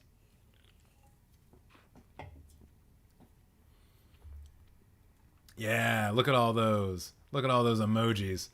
What's the longest movie you ever watched? All right, complicated question to answer. The longest movie that I have seen any single part of is probably Andy Warhol's Empire State Building, which I believe is it longer than Shoah? I haven't seen the whole thing though. Empire State? Warhol? Where's Warhol? I can't remember if it's like a 12-hour film or not. This is the thing though, like, I don't think I count these. I guess, I don't know why I'm trying to make a point about this, but oh, it's not actually that long. Okay, so the longest film that I've seen parts from is Shoah, which is a 9-hour long documentary about the Holocaust, and everyone should watch Shoah. It's incredible. The longest film that I've actually watched, that I will use Eli's advice for, and I will check here. Sort by film length. Longest first. Oh, of course. Wake! Did the wrong thing. I clicked on the wrong thing. Of course, the thing that I've watched that is the longest is all of Twin Peaks Season 3, which is a movie, don't you know? It's not a television series, it's a movie. Same with Band of Brothers. Definitely a movie. Definitely a movie and not a TV series. So I've got Show listed here. I'm not going to count that because I don't think I've seen the whole thing. Generation Kill is a TV series, once again. Carlos is an interesting pick because it was actually a mini series that was three 2-hour films that were then cut down into a shorter version. So I think this 339 minutes is for the full version of it. So I'm not going to count that either. So I guess the longest film I've ever seen is going to be Zack Snyder's Justice League. Oh boy, that's something I'm going to have to rectify. Although I didn't mind watching it while I watched it. I would much rather be able to say Once Upon a Time in America, the full version of it. Or excuse me, the director's cut of it being 229 minutes. So good. So good. Love to see that I've watched Intolerance. Oh, baby. I've seen some stuff. I've seen some shit in my time. And if you've seen some shit in your time, like this live stream. Okay, enough about me. Let's actually roast some people. Hey, look, it's Planet Bizarre. I occasionally see that person in chat, I think. Do you count Kill Bill Whole Bloody Affair as a long movie? If you've seen the official release of Kill Bill Whole Bloody Affair, I would count that. But if you haven't, I wouldn't. Like, I just don't, like, watch... I don't think I've seen The Whole Bloody Affair just because I've seen Kill Bill Volume 1 and Kill Bill Volume 2. The Whole Bloody Affair is a very specific screening experience, which changes a couple of things. And I think I would consider it something else. And so since I haven't seen it, I don't consider that. But I would if I had. I'm very concise on this channel. Ooh, wait, they're on YouTube. They're on YouTube. We got to critique the YouTube. Got to do it. 73 subs. Man... But you're still releasing stuff, which is good. Yeah, I admire that. We're not going to watch any of this stuff, but, you know, good for you. Good for you for putting out content. You're doing better than I am. Although I might actually have a video coming out in the next couple of days. Is it going to be another Letterboxd review roast? Maybe. Okay, so favorite films. We got The Matrix, Pan's Labyrinth, Eraserhead, and Moonrise Kingdom. This just says to me that you're a misunderstood teenager. And you're trying to be a little bit different and a little bit weird. But you haven't experienced enough of life to have seen the truly weird stuff. Then again, you do have possum right here in your recent activity. Interesting. Favorite scene in the Kill Bill movies? The fight with the crazy 88s. 100%. Not even close. That is a good goddamn fight scene. What else can we say about this particular person? Their favorite films, I mean, yeah, you know. The Matrix is like a generational film, and it is quite good. It just seems so, like, boring. It's a boring pick. It's a correct pick, but it's a boring pick, you know? It's like everyone's like, I want to drive a Porsche when I get older. It's like, yeah, okay, we get it. You like things that go fast. And I think Guillermo del Toro has made better films than Pan's Labyrinth at this point. I just fucking hate how some of the CGI in this movie looks terrible. I hate it. And, like, especially when you have, like, creature effects like this, and then to have really, really bad CGI, I hate that so much. If Guillermo del Toro wanted to go back and do, like, a new version of Pan's Labyrinth where all he did, and he did nothing else, was update the CGI in the film, I would be 100% on board with that. As long as the original, we still have access to it. We still need access to the original version. But a new version of Pan's Labyrinth with updated VFX, specifically and only computer generated, I would be totally fine with that. Japanese Iron Man movie, weirdest movie I've ever seen. I kind of believe it. How to reach my profile to you. Want to hear your opinion as a beginner. I've got a list linked in the description box below. You can comment there. Probably won't get to it this time, but might get to it next time. We will see. And there will, of course, be a next time. And I'm guessing just based on the amount of concurrent viewers I've got going right now, I should probably just do this every live stream because I'm getting way more interest than I usually do when I'm just talking about random stuff. Weird how that works. Let's take a look. Let's take a look at recent activity, see if there's anything suspicious in their highest rating. What is that? What is that? Things could always be worse? What is this? I don't even know what that is. Did you make that film? And then you rated it a 5? Okay, there's some weird stuff going on here with the 5 out of 10s. Yep. Infinity War. Excuse me, you seem to be a little bit more, you seem to be handing out the 5s a little bit more.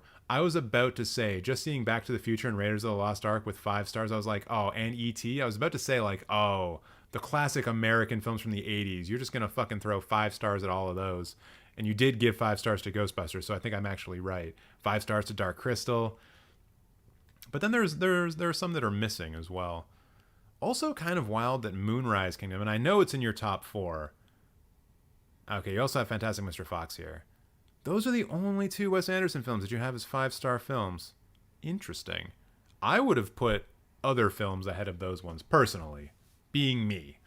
But I'm just a big old dummy who spends too much time watching movies. Rush Hour at a 4-star. All right. The Ring remake at only 3.5. It's a 4-star on aesthetics alone. Give me a break. All right. Pan's Labyrinth is magical. I'm not saying it's not. I just think that some of the CGI has aged quite poorly. Which fictional movie school would you want to attend?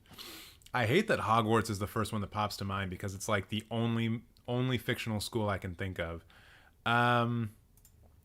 I don't know. Let's throw this one back to the chat. What school would you want to go to in fictional land? Let me know in the chat. All right. Next person up, we got Shell. I think the first woman to be roasted today. So congratulations. You steal forks from restaurants, and you are Larry David. Awesome. I think this should probably be good. So right at the top, we got Goodfellas, My Cousin Vinny, Network, and The Yards. A lot of 80s and 70s stuff here, although The Yards is a bit more recent. The Yards is actually a surprise in my mind. Oh wait, My Cousin Vinny and Goodfellas are both from the 90s. Never mind. So we're just going to skip the 80s altogether. That's cool. But then The Yards. The Yards? The Yards? The Yards. Oh, it's a James Gray film. Oh, interesting. And that's Charlize Theron, Joaquin Phoenix. Was that James Caan and Mark Wahlberg? Wait, is this a good movie? Hold on. It also has Ellen Burstyn and Faye Dunaway in it? You gotta be kidding me. How have I not seen this movie? Wait, who shot this?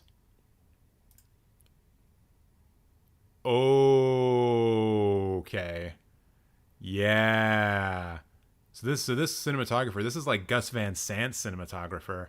Because he worked on Elephant, Milk, Last Days, Finding Forrester, Jerry. Okay. All right, this guy fucks. And he also did a couple of Fincher films, The Game and Zodiac. Okay. Man, I probably shouldn't have been so hard on The Yards. In fact, I'm going to throw that in my watch list. See, even I can learn things. In this kind of situation. Hell yeah. And let's see what else we got going on down here. All right, first of all, shout out for this person for watching Emily, but go fuck yourself for only giving it 2 stars. How dare you? This is a good goddamn movie. And I really wish that you had given it a proper review, but sometimes I don't even do that, so I'm not going to hold it against you. But like, it's Emma Mackey in a sort of goth biopic about what's her name? Is it Virginia? No, it's not Virginia. No, it's Emily Bronte. I was about to say Virginia Woolf. Egg on my face. But yeah, actually, this is, I don't know. You kind of threw me for a loop. I'm gonna say your top 4 are all American films, which is not a good thing to do. Please try to vary it if you possibly can. Is there any weird shit here going on here? Oh, it seems like you do kind of vary stuff out a little bit. Okay. Hey, the Apocalypse Now documentary you gave a 5-star to? High five. Well done. You got City of God here. Nice. You Mama Tambien. Sweet Smell of Success. Great Burt Lancaster film. All About Eve is super good. Who directed that? Oh, it was Mankiewicz. Yeah. Very good movie as well. Yankee Doodle Dandy, Cinema Paradiso. All right. I don't mind this at all. You got Evangelion down here for a 5. Yo, you give out a lot of 5s. Whoa, that's a lot of 5s. Wait, how long do they go for? Whoa, that's a lot of 5s. Oh my goodness, it's like candy at a candy store. We got Badlands. All right. So there seems to be a decent mix here, although I am seeing a lot of what I would consider to be like classic films. Like weird, like films that I don't expect to see here getting a 5. Please Alfonso, no idea what that is. So that's a weird one to see for a 5. But this is actually how you find like cool new movies to watch. Oh, it's a short film starring Alice Eve. Okay, that's not necessarily a bad thing. Yeah, you know, like It Happened One Night, Last Temptation of Christ, La Strada. These are all things that you would find in like a film textbook. Not a lot of... Ooh, The Panic in Needle Park. Isn't that... I was going to say that's an early Scorsese documentary. Okay, that's cool to see. That's cool. That one's a little bit... That's a bit of a deep cut. That's a bit of a deep cut. I like that. This is a good profile to actually go through. Because you kind of get some of the more... Oh, fuck me. I just said so many great things about your profile, and you got goddamn Space Jam here as a number 5. 5 out of 5. You kidding me? You kidding me right now? No. But you have a lot of other cool stuff here, too. Also, wait, what is this? Oh, you gave Jawbreaker a 5? Respect. Black Phillip gets 5 stars? You goddamn right Black Phillip gets 5 stars. That's why I have a tattoo of Black Phillip on my body. He's a 5-star. He's a 5-star disciple of Satan. Or just Satan, if you prefer. Eternal Daughter for a 5-star. That's interesting. Breathless, Vertigo, yeah. Seven Seal. Yeah, I feel like, this is definitely a person working their way through the classics and doing a better job of it than I do in some cases. Like, there's 2 Fellini films in a row that I have not seen, 8.5 and La Dolce Vita. But also The 400 Blows, French movie, Truffaut. Not going to say anything bad about that. E.T., Hoop Dreams, The Thing, Dark Knight, Sharp Objects. I mean, that's a TV series, let's be real. Mean Girls. You know what? Really fucking good movie. But yeah, this is actually good. I can't really roast this one. You did a good job. At least it's not Space Jam 2, no doubt. A film that I haven't seen, but I have heard nothing good about it. Okay. I don't even know where. I mean, I guess in terms of recommendations for this person, like, just try to go to like all of these filmmakers that you seem to love. Go to their like 4th best films, and watch those, and then see. Ooh, it looks like you were into French films. I didn't see any Bresson films, so try some of that out. What about La Piscine? I know this one's kind of like a no duh, TJ. Like, everyone's seen La Piscine. I can't even spell the goddamn thing right. Oh god, everyone make fun of me not being able to spell a French film. Get in the chat, and make fun of me. Yeah, The Swimming Pool. Who directed The Swimming Pool? Jacques Deray. There you go. There's a director that not a lot of people talk about. Jacques Deray, La Piscine. Go watch that. See, I bet you'd probably be into that. I hate the fact that Alain Delon's in it because that guy's like a huge piece of shit, but what are you gonna do? If we didn't watch all of the films that didn't have pieces of shit in them, we wouldn't watch films. Wait a second, I wasn't showing you anything. There should be a Letterboxd for football matches. Why? So I could give like poor scores to really shitty Liverpool performances? I probably would do that. I am not stingy with stars either. Why not? Let's give cinema some love. I'm all for giving cinema some love. I just feel like, for me, when I see 5-star, I see like perfect. That's how my brain operates. 5 stars, 5 out of 5. That means perfect, perfection. And it's very difficult for me to say that a film is perfect. Like, even one of my favorite films of all time, Blade Runner, I would not say that that's a perfect film. I would have a hard time justifying Blade Runner getting 5 stars, but I love that film to death. So yeah, that's where it gets a little bit weird for me. Okay, next person up. Wait, what is this? Please review Violent Streets, the Umberto Lenzi Thomas Milan collection, 8-disc Blu-ray box set. You want to send it to me? Yo, I don't have money for that. Also, I don't really buy movies, and I know that's bad. I know that they look better when they're on Blu-ray. I've come to that realization. I feel like an idiot because I sold a lot of my Blu-rays. In fact, all of them. I sold my entire film collection a number of years ago. And yeah. So yeah, I don't have that box set, and I do not intend of buying them. Ooh, someone just retracted a message. Roger Bell, what did you say? Hi Dory, your name is upside down. Wait, what? Is it really? Let's put YouTube video essays on Letterboxd and create a horde of pretentious monsters. You know, I think that there are good video essayists on YouTube. You just gotta find them. Like, I found one the other day called Accented Cinema. Super great. super great. Go check out their YouTube. They make a lot of really cool content. And maybe on future live streams I'll watch some. But yeah, there are some video essays that I wouldn't even qualify as essays. It's more just like, I watched this movie once and I had an opinion about it. Here it is. And it's like, this is a review masquerading as an essay. There's a lot of that on YouTube. It's one of the reasons why I don't make those kinds of videos. You never walk alone. Are you a red? I'm so glad to be a red, and I'm so glad that Klopp is a red. Yes, I am a Liverpool fan. Now let's. Oh God, I really hope there's no obnoxious Man U fans in the chat. Excited Cinema made a great video called 50 Chinese Movies to Watch Before You Die. That's probably a good one to watch. I was watching the video that they did recently on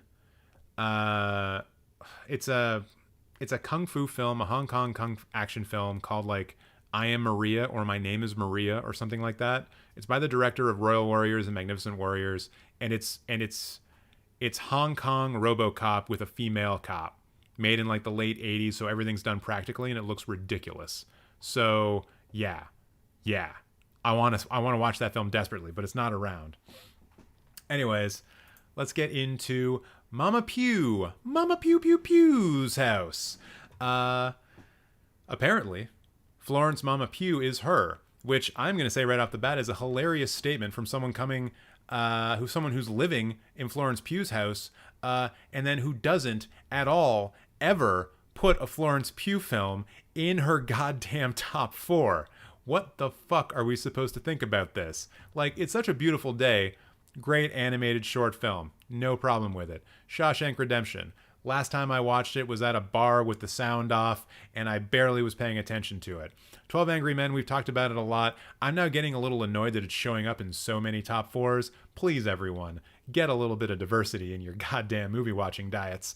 And Whiplash, once again, also see it way too much. This actually strikes me as someone just based off of these 3 things in their top 4. Like, you got into loving cinema within the last 5 years, because a lot of discourse in the last 5 years has been about these 3 films. Shawshank Redemption went back a little bit further because it peaked on the IMDb top 250 like maybe 10, 12 years ago, and that's when everyone started to be like, it's the best movie, whoa. Santa Claus specifically said those things, which is why I did that impersonation.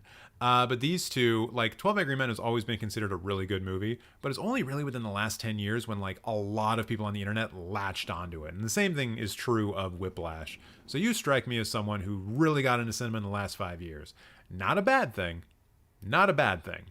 but just something that I notice because I am me and I spend way too much time on the internet. As we all do, which is why we're here. And also, if you're on the internet right now having fun, like this live stream, let's get it up to 30. Just do that. Get it up to 30. Please and thank you. My parents did teach me good manners. All right, recent activity. Let's see here. Babylon, 4.5 stars. This person is perfect. I take back all of my criticisms. Shawshank Redemption is worse than Pulp Fiction from the same year. Yeah, I think it's two different films for two different types of people, I think. Maybe.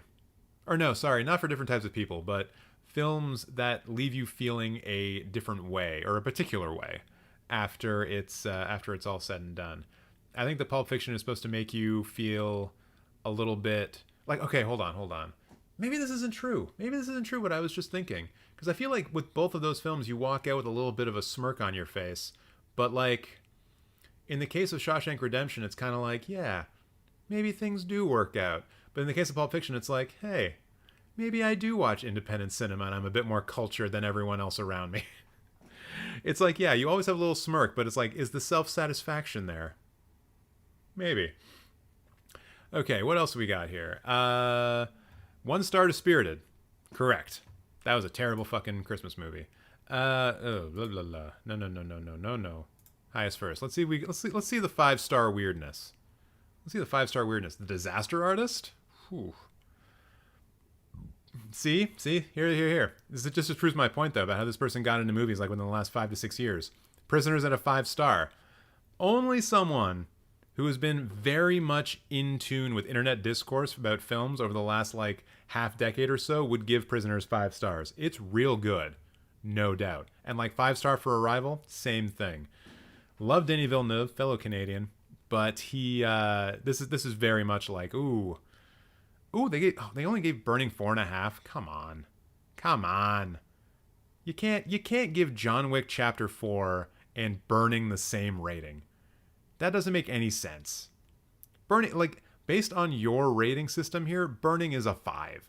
Burning is a 5.5 compared to some of these. Parasite is a 5. Yeah, I'll accept that. Portrait of a Lady on Fire. Hey, not bad, not bad. You know what? I'm gonna look at their 1 stars and see if there's anything in the 1 stars that I just appalls me to no end. Not seeing anything yet. Not seeing anything yet. Everything here seems to be pretty much on level. I do think that you are being a little bit too harsh on Paul Blart Mall Cop 2. Bit of a tongue twister.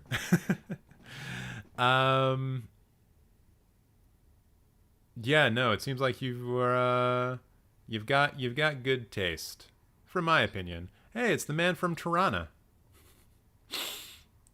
Paranoid Park. Oh, that's a little hard on that film. It's not Gus Van Sant's best film, but it's certainly not a 1 star. Pixels at 1, yeah, it is. Yeah, it is. TJ, you'll love Not Okay 2022. What is Not Okay? This roast interrupted by finding out what a movie is. I assume that maybe it's supposed to be 2 words. Are you sure? Are you positive? Who is Quinn Shepard? Who's the director? Don't know. Okay. Interesting. Dory, if that is you, we'll see. We'll see. So I think, yeah, nothing really else to say about this particular one. I think we're good. I think we're good with this roast, right? Right. I don't know about anyone else, but I was shown 12 Angry Men when I was in school, so maybe others were exposed to it that way too. Oh, interesting. Like people were like, see, this is something that I didn't experience when I was in high school. We didn't have a film class in high school when I was in high school. And for the record, I went to high school from 2000 to 2004, and it's lame. We should have had one. That would have been real cool. But yeah, I guess 12 Angry Men would be a fairly easy way to show people like a classic film, and not have to worry about, you know. And I guess it would be engaging to people because it's also, you know, a courtroom drama, as an example. You know, it's a kind of film. It's a procedural almost. It's very similar to the kinds of shows that you might watch these days. Not to say that it's just like any old episode of Law and Order, but you know, people are kind of into this idea of helping figure out a mystery by way of a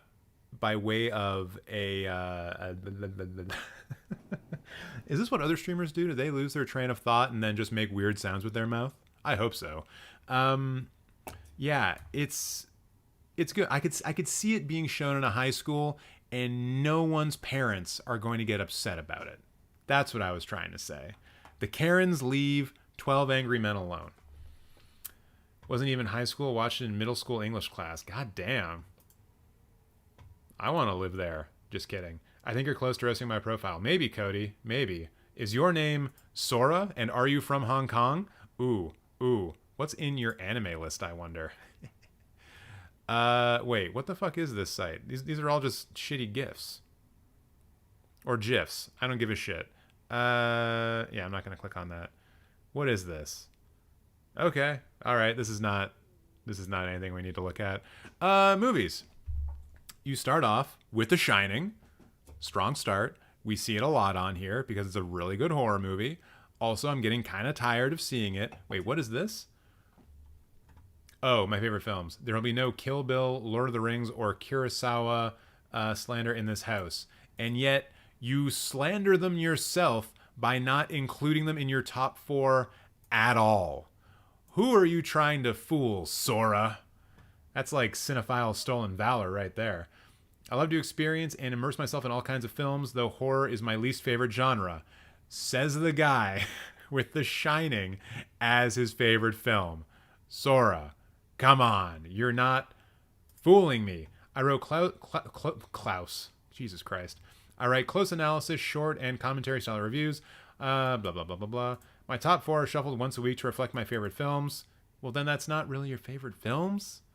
Or do you mean shuffling these 4 in particular? Oh, and you're a film major. Okay, and you're into anime, Jane Austen, 80s sci-fi action. Where the fuck is Blade Runner in this top 4 then, huh? Martial arts cinema? Nice. Kurosawa, Hitchcock? All right. MLA is Letterboxd for anime? Okay, well, based on what I just saw, it is extremely poorly designed. But let's see here. What else we got? Pulp Fiction, honestly, it's a really fucking boring pick for your top 4. Like, if not for having Fallen Angels and Fantasia, I would just say, like, yeah, no shit, you're a film major. Because you have really boring top 4 films. Extremely boring top 4 films. But Fallen Angels is like a Wong Kar-wai film, but not one of the main ones. It's not In the Mood for Love. It's not Chungking Express, but it's super good. He works with his most favoritist cinematographer on it. His name escapes me, but it's a really good-looking film. I think it's a kind of a neo-noir type film. And then, honestly, Fantasia here is a bit of a curveball, and I appreciate that. I haven't seen Fantasia in a top 4 yet, and it's got a cool poster for it, too. Kind of an anime version of the Fantasia poster, if we're being honest. You gave a Roman Polanski film 5 stars, though. Sorry. You just sided with a pedophile, and you're done. What else we got going on here in recent activity? So, looks like someone... Yeah, looks like you may have been... Wait, what? Oh, wait, you're from Hong Kong, right? Is that what you said? Yeah, okay. So, I'm just going to... Yeah. I was going to say, this kind of order is weird, but I guess it kind of depends on when these things are being released in your territory, right? And when they become available. So I guess it kind of makes sense. Although I am seeing a distinct lack of Chinese films here. You'd think those would be the most accessible. But it appears not. Wait, is this in order? No, sorry, it's by release date. What about by... that could be the problem. What about when rated? Newest first. Kanosuke Really? Nice. Or Kanosatake, excuse me. Laura. Ooh, that was one of the films that I was showing as part of that Hitchcock thing. I think. Laura, Perfect Blue, and something else. Can't remember. Yeah, still weird. Like, no, not seeing many Chinese films. For people here who are not from, like people in the chat, who are in the chat right now, who do not live in like the quote unquote, Western world, do you have better access or more access to films made in your home country than American films or even European films? Like, is that something that you find when you go to the movie theater? Like, is it all American films and then like a couple of films from your country or at least your region of the world? I like personally as a Canadian, I find that all the time. Like, Canadians hate Canadian film. Not me though, because I'm cool. But what is it like? What is it like where you live? If you live outside of like the quote unquote Western world, basically if you live in South America or Asia and Africa. Let's see. Average rating, highest first. Yeah. Any weird stuff here? Cowboy Bebop. Got some anime up here. Hey, Harry Carey. First time seeing that here. Twin Peaks. Nice. You're my new favorite. Seven Samurai. Yeah, a lot of the classics here. I can kind of tell you're a film major. Persona, In the Mood for Love, Apocalypse Now. Yeah, that all makes a lot of sense. Rear Window. Tell me you just had a film theory course about voyeurism without telling me you just had a film theory course about voyeurism. Rear Window, great for that. What else we got here? Let's go the other way. Let's see if there's any ridiculousness going on here. Nothing below a 1 star, which is interesting. I will say that Dragon Ball Evolution is a 1-star film, but like it's a 1-star film that I would watch again if I was a little bit high or something. Like, it's bad, but it's kind of fun. A lot of these other ones though, yeah, I can understand why you're putting them so low. Wait, what is this Street Fighter movie? The Legend of Chun-Li? I think I've actually seen that. One Missed Call, the remake. Yep, that makes sense. Inspector Gadget 2, how dare you? Just kidding. Also, Batman and Robin is another one of those really bad movies that you can rewatch because it's just so ridiculous and over the top, like to an absurd degree. I kind of miss mid-90s filmmaking for that reason alone. The absurdity and the ridiculousness that we got out of blockbusters occasionally was just so wonderful. And like, for those of you who never had the opportunity to go see Batman and Robin opening weekend because you're a big Batman fan and just kind of like enjoying it because it's so ridiculous and over the top and fun, like that kind of experience is impossible these days. It can't really happen anymore, which is a shame because I think people are kind of missing out on it. All right. Not bad, Sora. I would just say broaden out a little bit, man. But you're a film major. You're probably going to figure that out on your own. And also, like, it feels weird saying it, but like, watch more films from Hong Kong, because I'm not seeing a lot here. Like, nothing here is really jumping out as being from Hong Kong. Even going back to like your top ones, like Signal, that might be from Hong Kong actually. No, that's South Korean. Yeah, watch more films from Hong Kong, dude. And I feel like an asshole saying that. I really do. I live in Turkey, and our films are really not a big deal in general, and access rate for Western movies is fine. So you think that there are more Western films than Turkish films in your country? The problem is my country makes like 5 movies a year. I'm from Slovakia, but we do get European movies in the cinema. It's mostly Hollywood, though. Same. I mean, in Canada, we make more than 5 movies a year. Like, Canada actually makes like a shitload of movies every year. But once again, like, you know, whether or not they're good, according to the Canadian film audience, who has had their tastes basically dictated to them by America, that's like a whole other conversation. Western, but Latin America, and most of the films here are the big box office American ones. Boo. Oh, Robbie McGovern. Roast mine, please. Real Robbie, and I'm a Man United fan. Nothing would please me more. Although I feel like we roasted you enough when we beat you 7-0 a couple of weeks ago. And yeah, you can talk shit about how we just like lost to Man City and lost to Real and we got kicked out of the Champions League. But oh my, that 7-0 win. Whew. I was counting the hours till Batman and Robin started back then. I went to New York to be able to see it earlier. Yes, CK. That's what I'm talking about.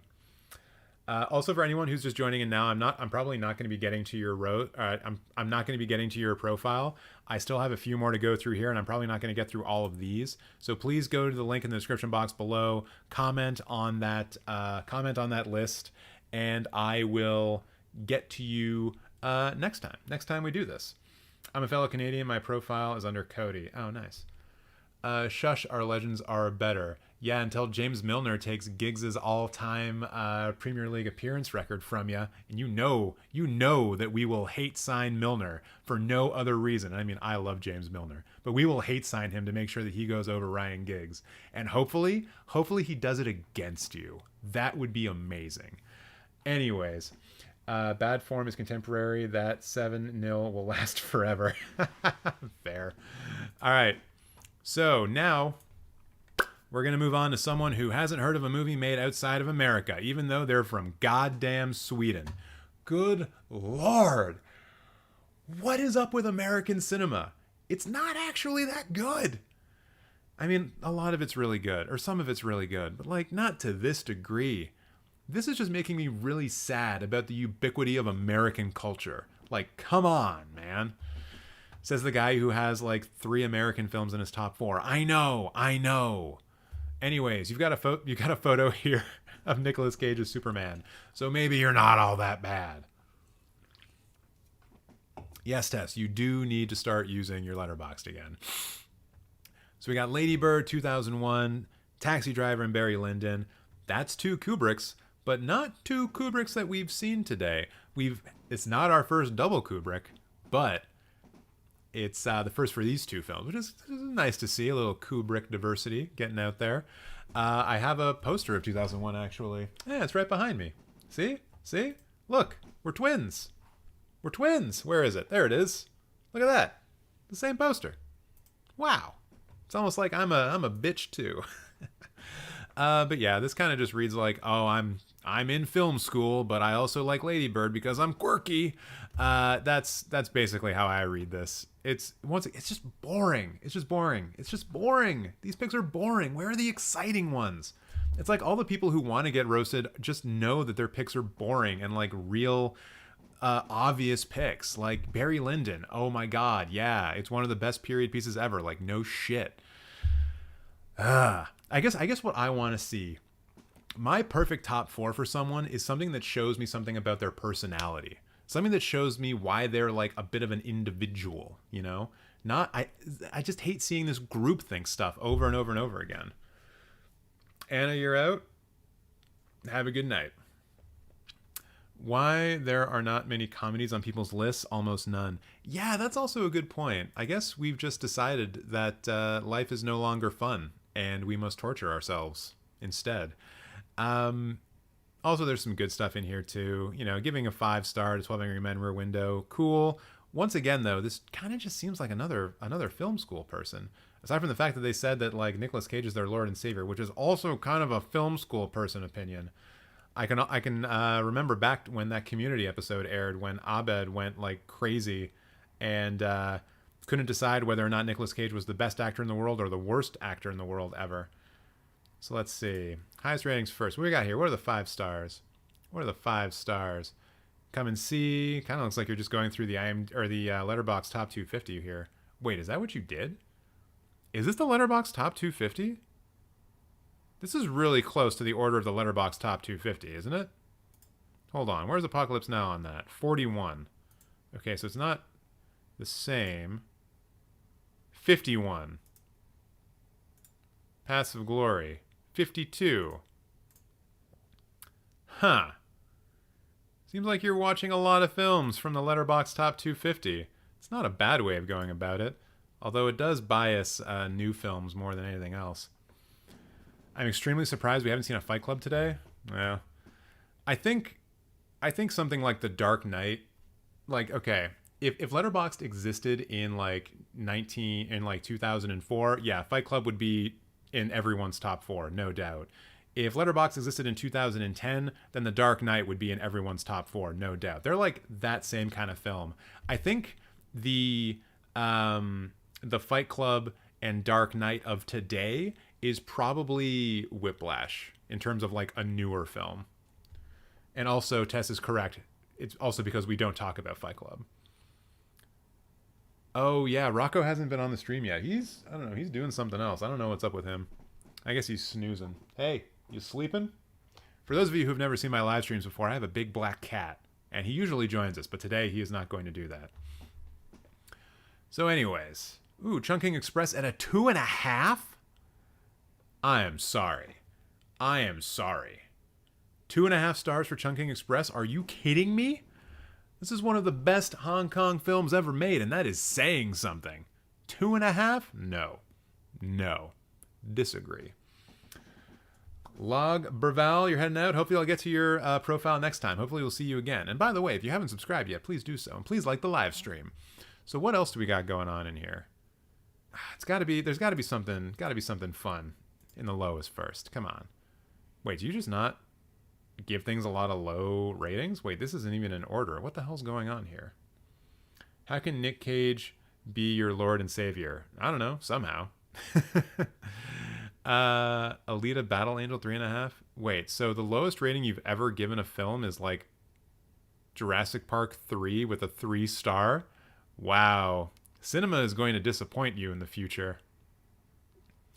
Yeah, this is weird though. Like, it's not even ordering these correctly. Letterboxd, I think your website's breaking. Predator 2, 2.5 stars. Probably could go a little bit higher than that.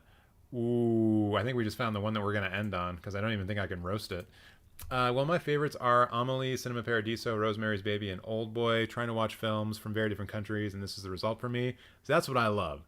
That's what I love to see. I love to see that variety, man. You got a film from France, from Italy, from America, from South Korea. Like, that's awesome. I love that top 4. That's dope. My top 4 comedies in 2022: Triangle of Sadness, Broker, Sick of Myself, and Smoking Causes Coughing. Is Broker a comedy, Dory? I don't know about that. I'm going. You're not too bad for a Liverpool supporter. You owe me a roast. Cheers, Robbie. Hopefully you'll come back for another live stream. Get subscribed if you haven't already. That's how you're going to keep up to date. And hopefully we'll see you on a future live stream.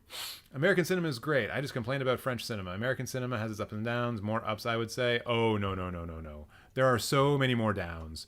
So many more downs. TJ, you're sorting by average rating instead of... Oh, sorry. Thank you. I was screwing that up. Yeah, what was I saying here? I don't even remember. I forgot where I was at. Oh yeah, no. There are so many bad American films, like so fucking many, and a lot of like the big American films that we all end up talking about in the grand scheme of things, they're just average films. All right, I'm gonna do one more real quick, because this person is doing what I like to see. And I know you could probably come in here and say, oh, but TJ, Satan Tango and A Brighter Summer Day and War and Peace, those are like some of the big art films that like all of the people who love espressos are really into. And they love going to the gallery at the same time and seeing the new works by Monet, even though Monet's fucking dead. I love Monet. But but also we have a film here called Nobody Knows, which is like a total fucking left field pick that I've never even heard of. Who even directed it? Oh my god, it's Hirokazu Koreeda. There you go. A Hirokazu Koreeda film from 2004. That's awesome. That's awesome to see in a top 4. And I think Satan Tango was brought up by someone as being like fucking long. Yeah, 432 minutes. My goodness. Then also your review, you cheeky bastard, was a bit short. My god. Wait, what? A TJ as well, I see. Oh yeah, I am a TJ. War and Peace I haven't seen. Brighter Summer Day I haven't seen. In fact, I haven't seen these 4 movies at all. So good for this person. That's always a good sign too, that they're like way ahead of me. Let's see what they watched recently. Okay, so I want to do by their highest rating. Gotcha. Now we're in there.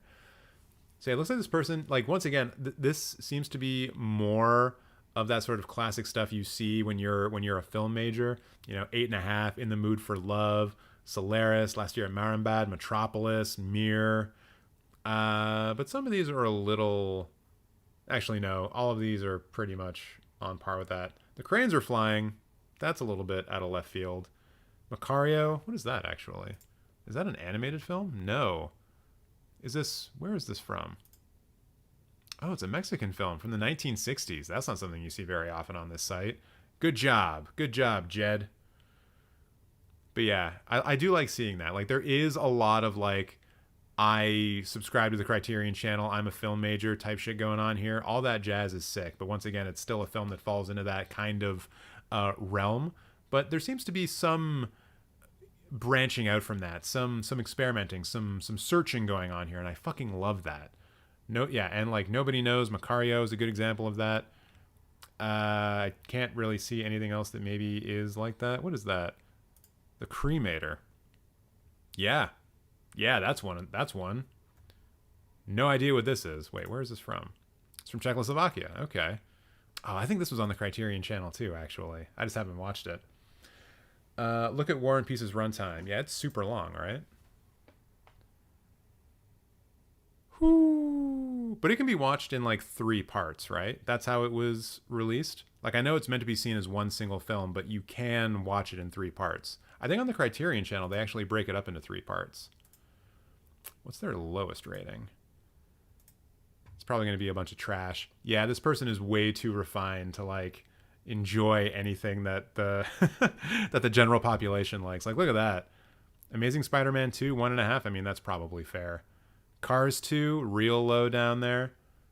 Ooh, 1984 from 1956 is a low one. Interesting. A lot of American stuff in here too. Seems like they don't spend a lot of time with like really shitty films though, which I like to see. The Cremator is my favorite local movie. Hey, I should watch it, huh? All right, well, why don't we just go ahead and put that in the old watch list, as we do. Is that The Lion King 1 star? Was it? It might have been. I don't recall seeing it here. It might have been like one of the Lion King sequels, though. So, like, yeah, that Aladdin, that's the remake. That's the live action remake. So maybe the Lion King one. Yeah, that's the remake. That's the live action weird one that they did, which is all just fully CGI anyways. Disney's a bunch of fucking liars. All right, everybody. That's it from me. Thank you so much for joining us on this live stream. I gotta go watch some professional wrestling because, once again, I'm a big old nerd. But thank you for joining. Thank you for commenting. Thank you for getting in the chat. And come back next week for another live stream, 6 p.m. Eastern Standard Time. And if just turn on notifications because I might be live streaming a little bit more in the next week or so. And I've got a new video coming out probably in the next couple of days, so keep an eye out for that. Until then, all of you wonderful people, I will see you next time.